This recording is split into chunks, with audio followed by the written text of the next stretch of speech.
ನೋಡಿ, ಈಗ ಈ ಗ್ಯಾಸ್ ವ್ಯತ್ಯಯದಿಂದ ಹೋಟೆಲ್ಗಳಲ್ಲಿ ಕಂಪನ ಸೃಷ್ಟಿಯಾಗಿದೆ. ವಿಧ ವಿಧದ ಖಾದ್ಯಗಳನ್ನು ಕೇಳಿದರೆ ಹೋಟೆಲ್ನವರು ಕೊಡ್ತಾ ಇಲ್ಲ. ಇನ್ಫ್ಯಾಕ್ಟ್ ಅವರೇ ಮಾಡಿಲ್ಲ. ಪೂರಿ, ದೋಸೆ, ವಡೆ ಯಾವುದು ಸಿಗ್ತಿಲ್ಲ. ಬರೀ ಸೌದೆಯಿಂದ ಅಡುಗೆ ಮಾಡಬೇಕಾದ ಪರಿಸ್ಥಿತಿ. ಹೀಗಾಗಿ ಬೆಂಗಳೂರಿನಲ್ಲಿ ಸೌದೆಗಳಿಗೆ ಡಿಮ್ಯಾಂಡ್ ಹೆಚ್ಚಾಗಿದೆ ವೀಕ್ಷಕರೇ.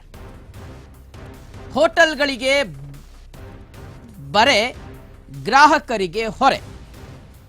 ಇದು ಆರಂಭ, ಮುಂದೈತೆ ಮಾರಿ ಹಬ್ಬ. ಎಸ್, ಇದು ಸತ್ಯ. ಯಾಕೆಂದರೆ ಸಿಚುವೇಶನ್ ಇನ್ನೂ ಕ್ರಿಟಿಕಲ್ ಆಗುತ್ತಂತೆ. ಇನ್ನೂ ಕ್ರಿಟಿಕಲ್ ಆಗುತ್ತೆ. ನೀವಿಷ್ಟಕ್ಕೆ ಸುಸ್ತಾಗ್ಬಿಟ್ರೆ ಸಾಕಾಗಲ್ಲ. ಯಾಕೆಂದ್ರೆ ವೀಕ್ಷಕರೇ, ಯುದ್ಧ ಸದ್ಯಕ್ಕೆ ನಿಲ್ಲುವಂಥ ಯಾವುದೇ ಲಕ್ಷಣಗಳು ಕಾಣಿಸ್ತಾ ಇಲ್ಲ. ಮತ್ತೊಂದಿಷ್ಟು ದಿನಗಳ ಕಾಲ ಮುಂದುವರಿಯುವಂಥ ಸಾಧ್ಯತೆ ಇದೆ. ಸದ್ಯ ದೇಶಕ್ಕೆ ಸರಬರಾಜಾಗ್ತಾ ಇರತಕ್ಕಂತಹ ಕಚ್ಚಾ ತೈಲ, ಪೆಟ್ರೋಲ್ ಮತ್ತು ಡೀಸೆಲ್ ಉತ್ಪಾದನೆಗೆ ಹೆಚ್ಚು ಸಹಕಾರಿ ಆಗ್ತಾ ಇದೆ ಮತ್ತು ಹೆಚ್ಚು ಪೆಟ್ರೋಲ್ ಮತ್ತು ಡೀಸೆಲ್ ಉತ್ಪಾದನೆ ಆಗ್ತಾ ಇದೆ.